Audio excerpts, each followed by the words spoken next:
Hello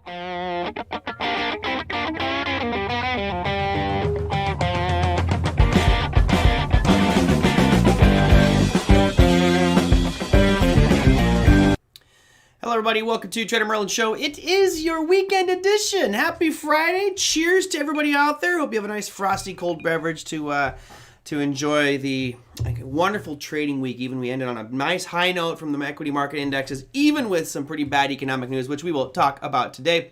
Of course, I have a lot of stuff to talk about today. Now, I want to give a quick shout out to everybody who's joining us, and we have a bit of a competition going right now. Sorry if I sound sidetracked. I actually forgot to upload the graphic for today's show, which I did spend some time on. I see I got some compliments on my photography or Photoshop skills out there. Yeah, I enjoyed doing this one. As you guys know, I am waiting excitedly for this weekend for Elon Musk to do his Saturday Night Live skit, and I thought, you know what? That's what I'm going to do for my screensaver there. I'm going to put that over here, and there it is, the Trading Week wrap-up with Elon Musk holding up little Dogecoin Simba.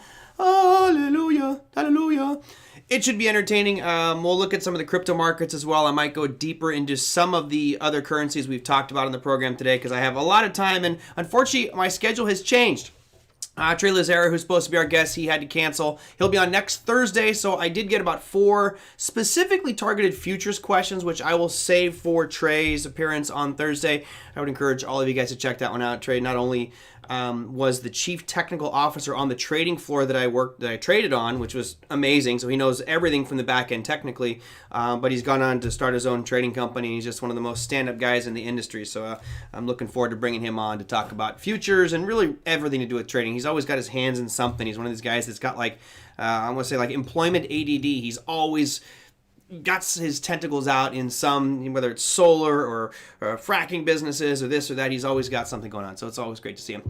Cool. Lexington, Kentucky. Wow, nice to see you, AJ. If you are new, do me a favor, hit the subscribe button. If you want to know how to submit a question, the easiest way to do it, a lot of times the chat gets going amongst the group here. I love chat discussions, but if I'm looking for specific questions, it's hard. Just type in 4 or 5 question marks before your question if it's directed at me, and I'll get to those as quickly as I can. And since you're from Kentucky, I thought it was interesting. As you guys know, I am a big fan of busting frauds and scams. I hate scams because I think that they just ruins people, right? You have this impression of the way things should be. Here is a scam right here. Now, I apologize for Lost Republic Brewing Company, but this is a whiskey I bought when I was up north. I'm from Northern California, and I thought, I'm going to support local distillers. So I bought this Lost Republic whiskey out of Healdsburg, California, so cheers to that. It's not bad. It's a little bitter. It's a rye whiskey, but what they do is they get all of their whiskey from Indiana, and they get it imported. I think it's Indiana. Yeah, distilled in Indiana, and basically they truck it in, and then they bottle it in Healdsburg. I'm like, that's kind of cheating, man. But anyway, it's the whiskey I'm having today. Felt it was pretty good. Okay, let me go to a bunch of listener questions, and if again, along the way, if you have some, type them in with question marks at the beginning so I can, of course, get to all those. Now, big shout out to everybody who's still doing our May challenge. I did modify yours, Tom. 150 body weight reps. We had 2 new entrants that started a little bit late, but they're in it, and both of those at the bottom, I think you guys might like this. You notice most of the ones above are physical, walking, running, exercise, that type of stuff. Great, that's awesome. I really don't care what it is that you guys do as your monthly challenge for May. Just do something, right? Let's make ourselves better, whether it's learning or exercise. The last 2 here, Walter, who's probably with us today, it says, watch 1 hour of trading videos, XLT or GPS. For those that don't know, those are online trading academy programs, extended learning track, and guided practice sessions, which are phenomenal. Those are a really great resource for everybody. Awesome, Walter. That is certainly something that will help you out. And then Pepper, who's been recently joining us today almost every single day, journaling trades every day. I love it. I think that's a great piece as well because it's something that a lot of us overlook. And Pepper, as you're journaling your trades, take the time to go back and reread them, and go back and see what mistakes you're making, maybe what improvements you need to make. It's a great piece. Oh, Naum, great question. Damn it, are you gonna start? You're gonna start me off there? Tab nabbit. I was gonna go to listener questions, but since you asked that one right there, I gotta go into it. Is Dash worth investing in? My quick answer is yes. You guys might remember on the show I did Wednesday, which was how to invest $10,000 in crypto. One of the main 3, which was I put under the store of value category, was Dash. I really like Dash. I think it has a lot of challenges in front of it, but I love the consensus algorithm, proof of work. I love the community. They have what's called a community treasury, where all part of the mining rewards go to that treasury so that Dash can build itself and can grow internally, whether that's building an office space, marketing plans, hiring the right people. That comes out of the treasury. So they're almost self-funding through the mining process. I love it. I think that's a brilliant idea, and many of them are going that way as far as setting up treasuries. I also like that there is some privacy aspects to their token. There's also the speed of execution of Dash is great, and what they're trying to do from a transaction perspective, they've really been pushing that envelope. So I like it. I certainly wouldn't put all my eggs in that basket, but again, like I showed in that portfolio on Wednesday, break it up into big categories: store of value, smart programmable blockchain, targeted projects, and then your gamble folder, and split it up that way. I would put Dash, most likely for me, is going to be in the store of value category. All right, Basil Hayden, yes. You know what? It's funny. I do love Basil Hayden, but I'm actually out, so I decided to go with the Bear Republic Distillery here, which I probably or Lost Republic Distillery, which should probably just be called the Distillery of Indiana, aged in barrels in Northern California. But whatever, it is what it is. Okay, Pepe, I didn't put your 50 push-ups and 100 sit-ups. I'm gonna put on the list. Sorry, buddy, I forgot. Okay. And Thomasina did 2 hours yesterday. Thomasina, when that book's done, we get a private screening here on TraderMerlin show. Come on, we gotta do something like that. All right, first question that came in, and this actually came in overnight, actually like an hour ago. So Kevin, you sent this one in. I figured it's the most recent one. Let's get to it. Hi Merlin, I opened a short on the euro dollar after market close today at 121.70. Thoughts on the euro? Well, that's a really tricky question there to say bullish or bearish on the euro, but I guess the easiest thing to do is go EUR, USD. I could look at the futures, but I'm checking out the spot here. I'm going to start things off on the weekly. That's probably as broad as I get, and you can see that overall it's performing very well since those 2020 lows in February. Euro looking strong. Of course, there was a lot of dollar weakness in there. Right now, you're seeing a very strong move. And on the weekly chart, you can't really see those supply levels too well. So I think what you want to do is go to the daily time frame here. And you'll notice, I actually think you probably did a damn good job here. What's his name? Kevin. Let me line up on this level here, which would be right, for me, somewhere right in there. So really above 121.64. You said you're in at 121. Let me bring up your question again. 121.70? 121.70. I think you're in a great short position. I love where you're at. The big challenge here, and it's a damned if you do, damned if you don't, is look at the last two candles on the euro. Right, euro is ripping right now. I mean, and that's real strong. So the danger here is that you are in a situation where you're trying to stop an avalanche. Of course, the avalanche in this case is going uphill. So that makes me nervous on this one. You're deep enough into that zone. You're already, you're in a little bit of profit right now. I think the key for you is how much you're willing to lose on this one, because you are definitely going against that short-term trend. For the month of April, this thing has been almost nothing but up, and for May, it's off to a pretty strong start as well, but you are right at supply. If we look at the trend before this, you had that downtrend really from all of 2021 up until April, and then the bounce. The question is this a retracement from the 2021 sell-off, or is this a reversal, and now you're going to see that euro going back to new highs? Of course, the euro is such a major component of the dollar index, right? It's over 50%, so let's go check out the $DXY. Here is your Dixie. This to me paints a little bit better picture of it. So if you notice this chart, you have a pronounced downtrend starting last year. Okay, if we look at this on the daily time frame, right now that dollar is coming back into some pretty significant lows. I would expect the dollar to bounce at 90. Right, you notice we're almost there. 90 is really this kind of bounce point that it had back in late February. So I'm actually liking your trade because I expect the dollar to bounce right around 90. That means the euro is going to sell off right around 90. The question I have for you is, if we look at euro dollar, euro USD, where's your profit target in this? 120 is a pretty logical point because it was the origin of a really strong move to the upside right here. Somewhere right around 120 would be my my potential target point. As this thing starts to move down, I would encourage you though to start to just move your stop loss into profit so you no matter what are going to take some money off the table. Because again, I feel like you're going against the grain on this one in the smaller time frame. So it's a little bit dangerous for you to be toying with. But all in all, Kevin, I think that's a pretty darn decent trade that you're in. Uh-oh. Let's not get angry on here. No hostility. All right, next question. This will probably be to the joy of several in here. Ken asked, can you talk about the breakout on gold?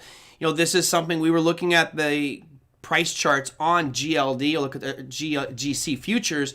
We had that double bottom formation. We had that start to rally up here, and then all of a sudden it had that sideways traversing action that we highlighted in yellow.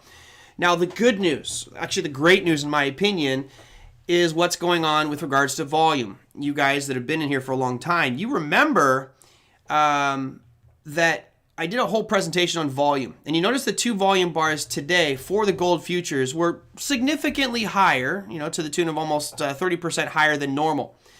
The reason that I'm focusing on that and why that's such a good thing is it was on a breakout, right? We were talking about sideways consolidation and breakout trades on the program last week with Tilly, or maybe it was this week with Tilly. We had that breakout yesterday. Great move. It ripped through this area of supply, and it looks like it's going to continue higher. The volume here confirms that move. It actually shows the emotional side of it.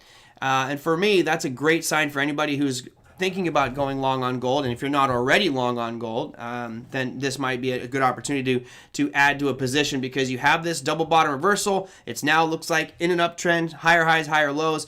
We do have a series of potential stall points, right? One that's coming up actually very quickly here is right around 1850. So I would be good there is maybe a little stall, maybe buy a pullback once it hits that. But all in all, I think it looks good. Now, the other side of this is the inflation question. And as you guys will see in the Monday Morning Must Know, we're going to talk about that a little bit.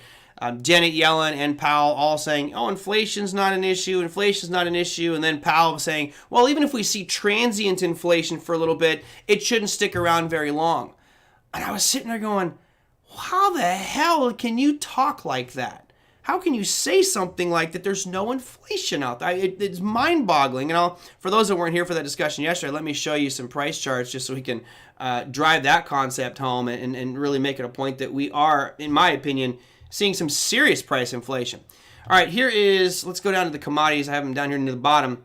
Let's talk about corn, right? We looked at corn the other day with John Rowland. Well, notice the move up in corn. And I'm just going to go from the last month or two, okay? I'm not even going to go back a year or so. Let's just go back into the end of March. From the end of March into where we closed at today, corn has risen 35%. I don't know about you, but when you look at the inflation number and it says that the consumer price index is rising at 0.6%, annualized maybe 2.4%, 35% and 2.4% do not line up. There's a disconnect there. So I don't know what the hell they're looking at, but it certainly ain't the right numbers. Now, this one's not too bad. You've only got a 35% increase. What about, well, we could look at crude oil, but crude oil is a little bit of a different story. Lumber, right? You're seeing now, where's the high crime site? People aren't going and robbing in liquor stores or banks anymore. It's like, hey, man, you see that construction site over there? They got some plywood homes and they're ripping off construction sites, not just for lumber, but they're also ripping them off for nails, staples, anything metallic. Steel is even more of a run than you're seeing with lumber here. But lumber, let's just go to that same low that we looked at, which was the last day of March. I'm trying to keep things even here, right about there to where we are today. Lumber is up 73% in less than 2 months. I mean, I don't know what is in the pipe of Janet Yellen and Powell, but I would love to smoke it because Tilray and Cronus would do very well selling that stuff to the population because there's no way you could make the argument that there isn't inflation when the price of lumber has risen 73%. It's pretty just crazy how these people are coming up with these numbers. So back to gold. Why did I even bring this up? Because gold is typically one of those inflation hedges. People love to look at gold, and if there is in fact that fear of inflation, then gold should start to prosper. And we've had this discussion many times in the past, which is Is Bitcoin stealing some of gold's thunder with regards to this? And I say, yes, it is. It's not completely taking it away, but I think you're going to see Bitcoin and gold start to rally as that inflation discussion comes up. Now, remember, next week, if my memory serves me correct, it's on Wednesday at 8:30 in the morning, is a big day because that's CPI numbers come out. When CPI numbers come out, we'll get a better sense as to how much inflation has impacted us over the last month, at least from the consumer side. You remember, I think I showed you guys some charts. The producer price index is already almost 0.5% higher than CPI. Remember, producers make it, consumers buy it. So if the producers are increasing, feeling a pinch in price, meaning they're paying more, they're going to pass that through to the consumer. So not only are they feeling the pinch on the production side, the consumers are, and you have people coming out of COVID spending more. We're seeing a lot of broad spending going on. And you add that up with a couple other factors like trade wars, like Australia and China, and a chip issue. Boy, we could see some really inflated prices here, but inflation's not an issue. Apparently, not at all. Fireball Friday. Josh, cheers. We're going to have to get you on the program, and I keep forgetting. I'll reach out to you. Maybe if you want to come on Monday. I think I have Monday open next week. We can get you on, Josh. Fireball doesn't count. That's like Jell-O and whiskey mixed together. It's super sweet. Every time I've had Fireball, I have the most insane headache, so I'm sticking straight. Have it on the rocks is the only way I'm going. All right, so back to the original question, which was from Ken. Can you talk about the breakout? Clearly, I'm a fan of that breakout. I love the breakout. I think it looks good for gold. I'm bullish on gold. The question is, do you buy right now? That's always the question, right? You're chasing something a little bit, but if your thought is, let me go zoom out here a little bit, that we're going to revisit these, like 1950, which I think is a very logical target right now, well, then you got about 100 points in gold. And if you're positioned in GLD, great. If you're positioned with futures contracts, well, you could make a ton on that if you're positioned properly. So I'm bullish. I think you'll probably see this revisit that 1950 mark. I do believe in the next month. I wish I had a calendar of all the things I say like that. The next month, you're going to hear the discussion and topic change dramatically from Yellen and Powell. You're going to hear them go, okay, we have a bit of an issue with inflation, and here's where we all of a sudden get ourselves in a whirlwind of what the hell are we going to do? Remember, if inflation is intense, I mean, if we get a really big pop in the inflation numbers, well past the 2% target that the Fed has given, let's say we jump to 4%, what do you think they're going to do? Right? What can they do? They've been keeping that pedal to the metal in the economy by keeping rates at zero. Well, they're going to have to start slowing things down. So they'll have to raise that a little bit to start to slow down spending. They might also have to go out there and maybe raise reserve requirement for banks, which will cause fewer loans out there. So all of a sudden, very quickly, you could see the brakes put on to the economy. And I think that you're going to start to see a little bit more market jitters with regards to any piece of inflation data. So pay attention very closely on Wednesday at 8:30 Eastern Standard Time. That's 5:30 Pacific. That's before the market opens. Should be a pretty interesting one. Brendan says, never stop buying gold. Of course, if you're looking for the long term, sure, just buy it and over time you'll do okay. But there are market timing principles at work here. Great. All right, what else I got for my next question? That was a good one from Ken. Can you talk about the breakout on gold? Again, I love it. We were talking about that as the double bottom formed. I mean, I think you guys remember that. It's not a I told you so. It's just this is how we would have traded that, or how it was mapped out here. I think you guys remember we put a line across these highs here. It double bottoms at 8. Once it breaks this, there's your entry in. It did a retest, a little bit too far in my opinion, but has been subsequently making higher highs, higher lows. Great. You got an uptrend going, all caused by that double bottom down at the bottom.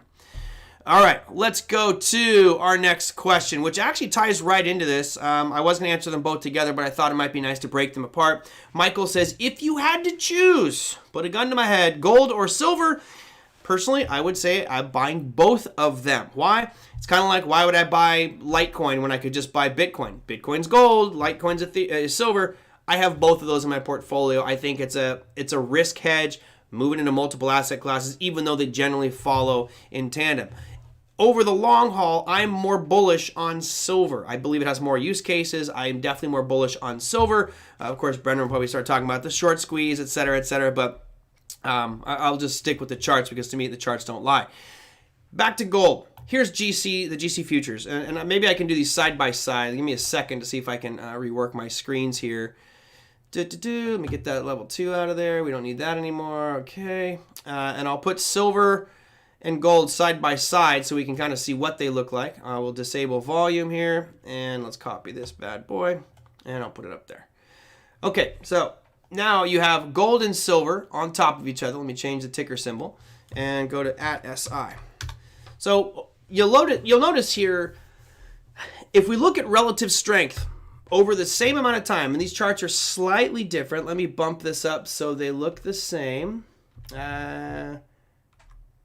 Okay, these should be just about even, right? They're just about even. The 20 should pop on here in that very, very close. So you'll notice that the thing that catches my eye is from the peak to where we are right now on gold versus silver. Silver is much stronger, right? Here is gold. I'm going to draw a trend line from the peak to where we are right now. It's down about 12.8%. From the peak in silver to where we are right now, we're down about 7%. So it's slightly stronger than gold. I think that the trend and the sideways action, really since August of last year, yes, it looks like it's trending down a little bit, but it has not made a lower low since December of last year. Whereas gold has been making lower lows. Yes, it double bottomed in March, but that just is clearly weaker than silver. So I would buy both of these. I forgot the gentleman who sent the question in. Michael, I would buy both of these, and I would probably do a 50-50 allocation just because that's how I would like to approach it. Now, if I had a very strong feeling one way or another, like, man, silver's the way to go, then I would probably go maybe 75-25 into silver. But right now, I would probably just keep them both even. I think they're both going to be beneficiaries of an inflationary environment, which we are now tiptoeing into, I think, very, very quickly. I don't have that information, Brendan. He says, how about the reversion to historical mean? I don't know. I don't look at that too much. So I'm not up on that ratio. Let's see. What's our next question out here? And again, if you have questions, type them into the chat there. This is a heavy one, by the way. John D says, I trade currencies and equities mostly. I found myself making more money and enjoying the market more by swing trading. In doing so, I'm getting stopped out while adding to my positions during the trades. Am I just getting greedy? Would you please do a show or a segment on how to add to a position? Okay. God, that really should have been its own show, but we'll do our best to get through the nuts and bolts of it. Now, you always hear about not adding to a losing position and not holding big losses. Therefore, we should target to have big winners and add to winning positions. I call it snowballing into a position. A lot of people just call it scaling in, whatever. I'm a big fan of it, and I think it should be done. The key is, how do you do that? Now, for the most part, if I'm in something and it's hitting my target. So let's say we've opened up a trade, you've mapped out your entry, your stop loss, your price targets, preferably silver. Silver. I read Thomasina's comment here, and silver popped in mind. Preferably multiple targets, like a target 1, target 2, just so you understand the playing field for that chart. Now, let's say price has been moving great. It's running right towards your target 1. Question now is, what do? You have multiple choices, right? You could, A, as it hits their target, take a whole trade off the table. I don't recommend that. I mean, it's nice to know you have the winner, but what if it keeps on going? So I'm more in the camp of taking half off. All right, so I'll take half off and move my stop loss up so it's much closer to the current price. Therefore, if it does drop, then I'm not going to, lose on the second half either. The third option is to reevaluate the trade, move your stop loss up pretty tight to current price, and let the whole thing run. That's also very doable, but if that is a very strong supply level, it's going to come right back down very quickly. You might get some slippage, but you'll still lock in a profit. In that type of scenario where you are letting the whole thing run and it breaks through your supply level, right? So you've got that supply level mapped out, you think it's going to stall there, and all of a sudden it breaks through it. At that point, you can add in more and then move your stop loss up to below that area of supply. Because remember, what was supply now becomes demand. So that's how I do it, John. And even if I scale out of half, quite often if it breaks through and that trend still looks strong, I'll jump right back in. And as it's moving up and maybe breaking through areas I think it could have difficulty with, I will add more to the position. The challenge is this. Let's see if I can do the math in my head because it's the whiskey. It's messing me all up. If I have, let's say I have 100 shares of something, well, let's do contracts. So let's say I have one contract and it breaks through an area that I thought it would slow down at, and I add to it. So now I'm in 2 times the contract. Remember, now it only has, and if it falls the same amount as before, when I had one contract, and now I have 2, I'm losing twice as fast, if that makes sense. So it keeps on moving, and now I jump into a 3rd contract. Now, if it moved the same amount as it did earlier when I had one contract, I could potentially be losing 3 times as fast. Remember, your position's getting so much bigger that your stop losses need to be adjusted. Otherwise, you could give back a big chunk of your profit. So as that position size gets bigger, you got to really make sure that stop loss is in tune with it and kind of bring it up. Ultimately, you're going to get stopped out. Who cares? Hopefully, at the point that you do get stopped out, you've got a pretty large position on. That said, this is a risky thing to do. The reason I say it's risky, John, is a lot of people, a lot of traders, they say they have a stop loss in. They say they have a stop loss on their computer or a mental stop loss. And they don't. They're just saying it's going to keep on going. I'll get out at some point. So now you start with one contract. You jump to 2. Now you're in 3. It's rolling. You're loving it. You're high-fiving your buddies. You're bragging about it, posting on Twitter how great your trade is. And you up it to 4 contracts. And all of a sudden, some news comes out. And it doesn't have to have a catastrophic move against you. It just has to have a nice move because you're in 4 contracts now. All of those gains can be evaporated in a very short move because you're over leveraged. So if you don't have discipline, and again, people hate because I sound condescending sometimes, but if you don't have discipline, you don't have the ability to put a stop loss in the system or trust yourself to pull the trigger when that price hits it, then you shouldn't be doing anything like scaling into a position. You probably should reconsider trading altogether because you have to have that discipline enough to say, I'm getting out. And I'm sure many of you know, especially if you're starting out, if you've got one contract on, that can be nerve-wracking depending on which asset class it is. I mean, God, if you've got one contract on of lumber right now, you're puckering up every day. I mean, that's a crazy one. But then all of a sudden you double that and triple it and quadruple it by going 2, 3, 4 contracts. You're emotionally changed when you start getting too big share size. So it's really critical for me anyway that you have that discipline first before you start building your share size up. Fink. Hi, Merlin. What are your thoughts about the breakout on the ES and the disconnect with the NASDAQ on the Russell? Yeah, good question. Let's bring that one up here. We'll bring up some charts for you. Let me get rid of these bad boys since I think we already utilized those. We'll go back to my normal setup here. And there's your GC. So let's run through the markets real quick just to see what's going on. Bitcoin today, having a nice day. Obviously, tons of volatility, but looks pretty decent on the day. It's nice to see it actually moving to the upside here. It could end up closing that big gap you see here on the futures. I'm anticipating that happening. So that was your best performer. We'll go to the Russell. So the Russell, I'm going to leave that trend line on there, right? It has been slowly going up. I like it. It's making that series of higher lows. It has not been looking like the rest of the market indexes, which makes me a little bit concerned. It just doesn't seem to have the strength.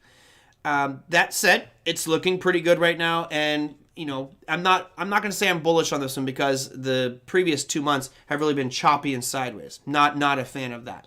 Now, let's compare that to the NASDAQ.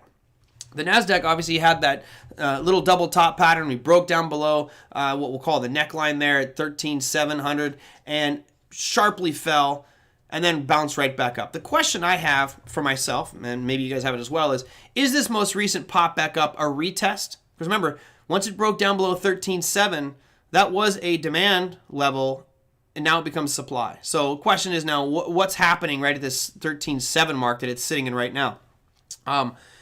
Obviously, most of the move from the 2020 lows has been in that tech sector, your Facebook, your Amazon, and that slowly started to stall, especially with Facebook. So we saw a little bit of an exodus from tech stocks last week and early this week.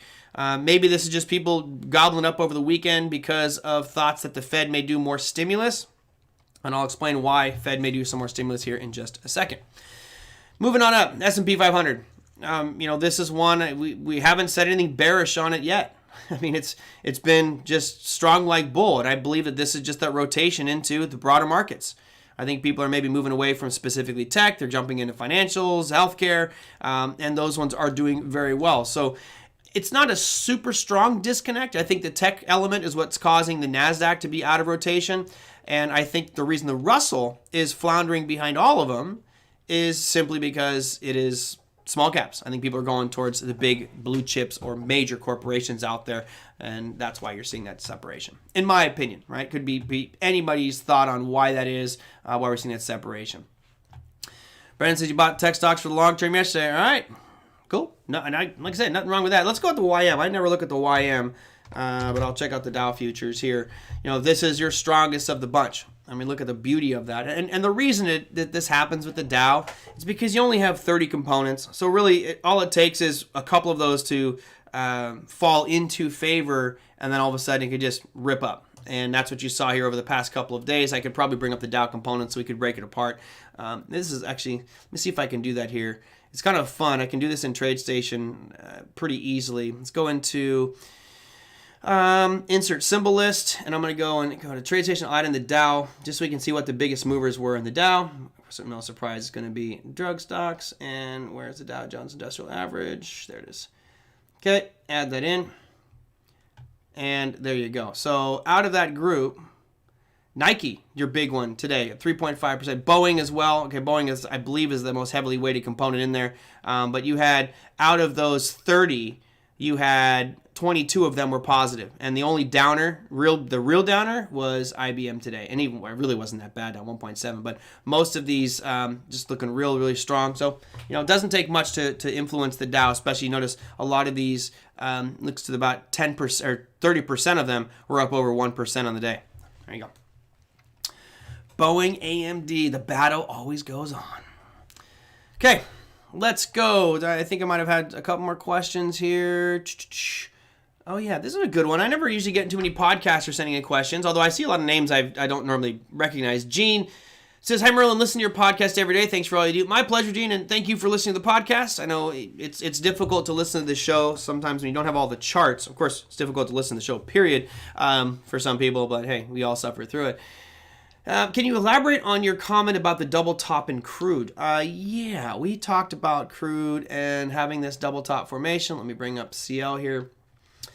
The challenge with this is, and this is the beauty of technical analysis, anybody can make an argument bullish or bearish on any instrument at almost any time, right? Oh, it's oversold, therefore it should start to become bullish into a demand zone. You can always make an argument.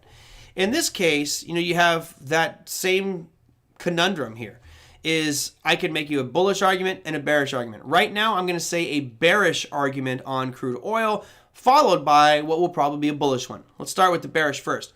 So the bearish side of this says, look, we have a double top formation. It came into it this week. We talked about it on the program. Remember, I said it gaps up into this area of supply. You might want to expect to see this one drop a little bit. Now, the question is, where is it going to drop to? And you could do all sorts of torture on your chart here to make it say what you want, but let's just say we did a trend line like this, okay?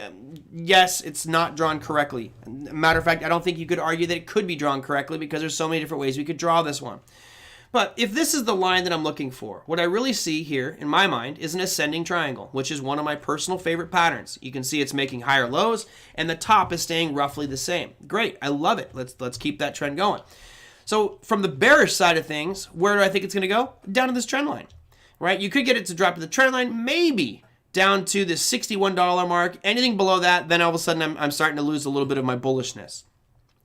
So the question you have to ask yourself is, if you are thinking of shorting crude oil at 64.82, where do you think it's going to go? I mean, is it really in your interest to short it at 64.82 and it's only going to drop to, let's say, 62.50 or maybe at a max, 61? Well, if you're trading crude oil futures, leveraged, great, right? That's a lot of firepower. You only need a couple of bucks to have a very, very nice day with crude oil. That said, you're going against the trend. It's dangerous to be doing so. I'd be much happier shorting at that 66 mark a couple days ago as it came into supply. Right now, you're kind of in the middle of the range. And when I say range, it's the range between that high top line there at 66.80 and this uptrending line, which I can't give you a specific price, but it looks to me like if price came down to it, it'd be right around 63 bucks, right?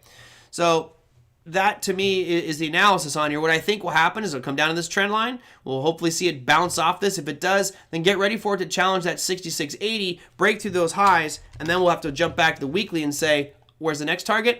It looks to me, well, certainly 70 because of the whole number psychology, but then you're looking at about 72.50 as your next target on crude oil, and I think that will probably be a logical point, especially when you look at how this thing has moved up. I think you guys remember when Ruben was on the program, like, buy crude oil anywhere below 20. I wish I held my crude oil. I got out for a pretty nice rate of return, but I did get out. I should have just kept that one, damn it. Okay. Whew, getting winded over here. Let's see. And I don't see any more question marks. That's on ICP, huh? ICP. I don't know. Let's see. I'm assuming you're talking about I don't know what ICP is. Maybe I'm just drawing a blank. Fink, are you asking about a specific cryptocurrency? Or are you talking about an equity that's in the cryptocurrency space? There's, now all of a sudden we've opened our world up to 9,000 new asset classes. But let me go, ICP. Yeah, I'm not sure which one you're referencing there, so I'm about to go through. Besides SPYQ, are there any other ETFs that have options that expire 3 times a week? Ugh. God. It's SPX. Yeah, I'm sure there are, AJ. I don't know. The only ones I'm trading are the SPX, SPY. Unfortunately, I can't help you there. I can find out for you, but I don't do that 3-day-a-week strategy. I know a lot of people do, which is a great thing. I find myself being more of a monthly option seller. And occasionally when I find great setups, I'll jump on them and go directional there. But unfortunately, I'm not the 3-day-a-week guys. There's actually probably more people in the room that are trading different strategies like that. I know Tom, you're in here, I think. What else is there that's got 3 times a week options? I'm not sure. But sorry, AJ. All right, let's see. So we elaborated on crude oil. What else do I have? From the interest, actually, I've gotten so much interest. Oops, we don't want that. I've gotten so much intro in crypto over the past 6 months that I'm actually thinking about doing something special with regards to crypto, and I'll keep you guys posted on that. But I've also been showing you the rates of return. On that program on Wednesday, I talked about how many of the cryptocurrencies that I'm holding, such as Bitcoin, such as Litecoin, Ethereum, and these things, I'm having on different exchanges and getting rates of return. For example, Celsius is giving me 6.2% on my Bitcoin, Ethereum, BlockFi is giving me 5%, and you can get various rates at different places, but that's of interest. If you look at Celsius, they'll also give you, for many stable coins, 10%. And that's the question that came in here from Oscar. He says, interested to get your thoughts on converting USD, which is US dollar, to USDC, the USD coin, or USDT, which is Tether. The interest being paid for holding digital dollars is much higher compared to fiat USD. This seems like a good passive strategy to just convert and collect on the interest. I agree. I think it is. Remember, the big challenge here is this. And I guess, what price do you want to pay for safety? Because that interest that you're making in your savings account is, let's say, 0.1%. I know for my Chase account, it's 0.1%. I mean, there's no point to it, right? There is a point. It's 0.1. But it's not really about making any money on that, right? There's nothing there. I can convert that, send it over to Celsius or other sites, and get 10%. So you have a 9.9% difference in holding fiat versus holding digital. But the question is safety.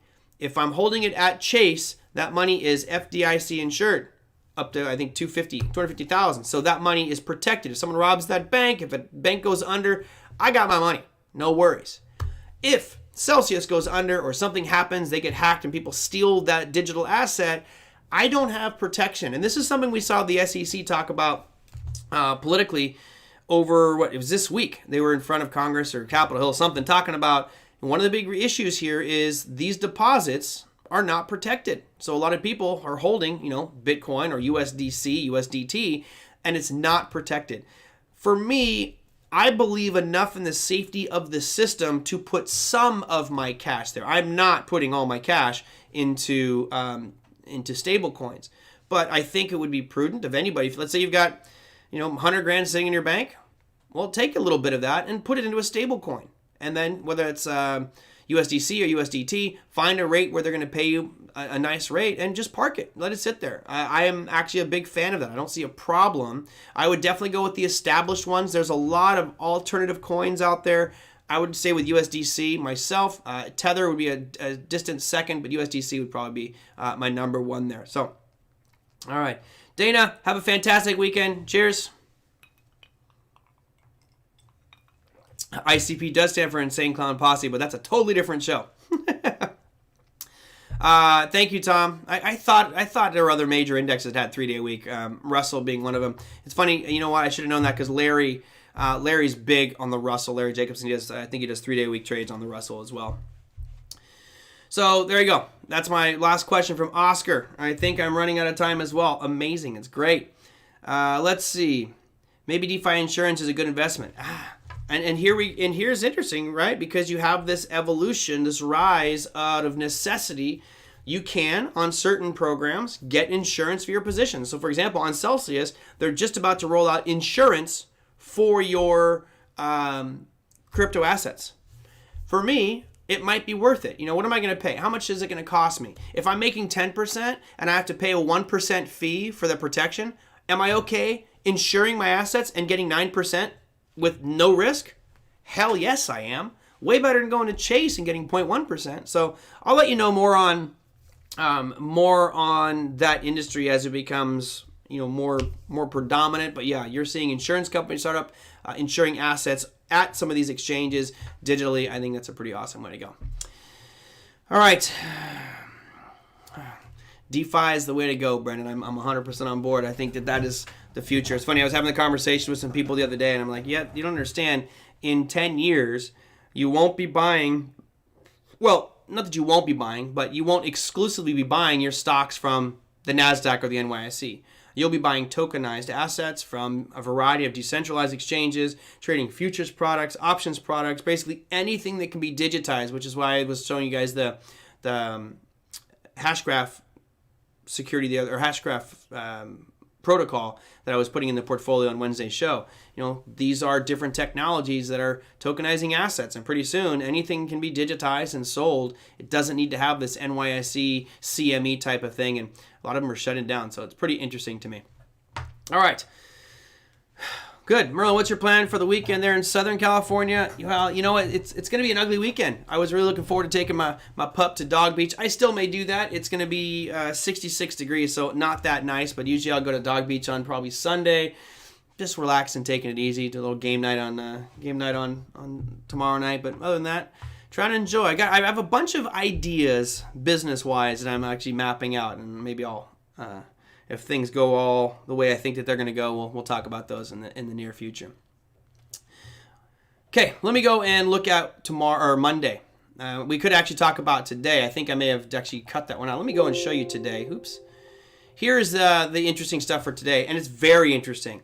Notice the non-farm employment change. This was a real big shock to the system. And we talked about, you know, some of these numbers being set, in my opinion, a little bit too high. We were previous month was 770,000 new jobs created outside of farms. They expected that to jump to 990, so a 220,000 job increase. And to me, that makes sense. It seems logical to me, given the way that everyone seems to be just breaking out of their caves and enjoying life.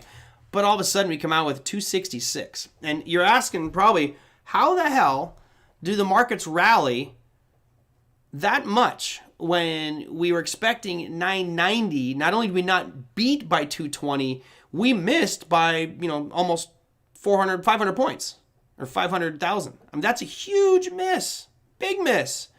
So to me, this should have had a bigger drawdown in the market. Remember, let's see if I can show you the time that came out here. Let's go up and bring up, let's say, the S&P 500, and we'll switch this over to a 5-minute time frame. Right, that was right pre-market. And as that announcement comes out, the market just ripped up. Completely counterintuitive. You know, this is the danger. Think of how, if you were just trading that announcement and you're sitting there live and you got your hotkeys set up, 1,000 shares or, you know, 5 contracts, long or short, depending on which key you hit, and all of a sudden you see that the non-farm employment change is appallingly bad, like nowhere near what it should be, you're thinking markets are going to tank, right? This is not good. Well, the expectation is the opposite, because now people are thinking, well, if the data is bad, the Fed and the government's going to save us. More stimulus, you know, more jobs, they'll do something to create it. It's bizarre the way these markets think, which is why I'm always saying I think it's important that you understand exactly when these announcements are coming out, but don't trade them, especially for the big ones, job data, inflationary data. You know, for me, personally, I think it's best just to step back, watch them as they come out and take it very easy as far as wait maybe 15 minutes before you jump in and let them go. We did also see our employment numbers jump a little bit. Let me go to that one. Employment or unemployment numbers jumped from 5.8 to 6.1. They were actually expecting it to go down a little bit. We missed and actually started to move to the north on that one. So that was a pretty big surprise as well. Not a lot else out there making that big of a difference. Inventories dropped a little bit. Unemployment rate in Canada also went up more than expected. So they were expecting it to rise anyway. And then you have average hourly earnings. That's a pretty big increase in average hourly earnings. Again, people making more money, people buying more goods and services. Oh no, inflation is not real. Here's what's happening on Monday, the 10th of May. Not a lot for the U.S. You only have Member Evans of the FOMC speaking at 11 a.m. If you are trading the euro, you have Syntex investor confidence numbers and German WPI, Halifax HPI numbers for the British pound, and the BRC retail sales monitor. Other than that, not a lot of exciting stuff happening. All right, that is going to do it for me, folks. I don't have a guest on Monday, but I do have a stacked list next week. Paul Orm on Tuesday. Wednesday brings me, oh, come on, Merlin. I'm digging deep and my brain cells are just not firing all cylinders right now. I remember the exact lineup for next week. Gosh, you would think I would have this one down by now. It is going to be, let's see, Paul Orm on Monday. We're going to talk about earnings. Oh, Colin Teddards. How could I forget? The guy who runs the Investor channel on YouTube. Some excellent fundamental analysis. We're going to talk about earnings season fundamentals, see what Colin finds interesting out there in that space. Then I have Trey Lazera on Thursday talking about futures, which I'm pretty excited to get him on the program. And I will line up all of your questions for him. That is just a great benefit that you guys have given me, is sending in all those questions early. Cool, that's going to do it for me, everybody. I hope you had a fantastic week out there. If you enjoyed the show, as always, give me a little thumbs up. I hope that your family and friends enjoyed that Wednesday show. I know a lot of you were forwarding that one on. I think that if you have anybody who's interested in the crypto space, the Wednesday show was a great one for them to be familiar with, understand the basics of how to build a portfolio in crypto, because all of a sudden it's become the most popular one. And Ketut down in Indonesia, good to have you. Isn't it like 3 in the morning over there? You should go get some sleep. I know you love watching the show, but I appreciate the support. Man, you got to be tired. I'll see if I can get David Warner back on the show, especially get his thoughts on what's going on with the British pound and the euro.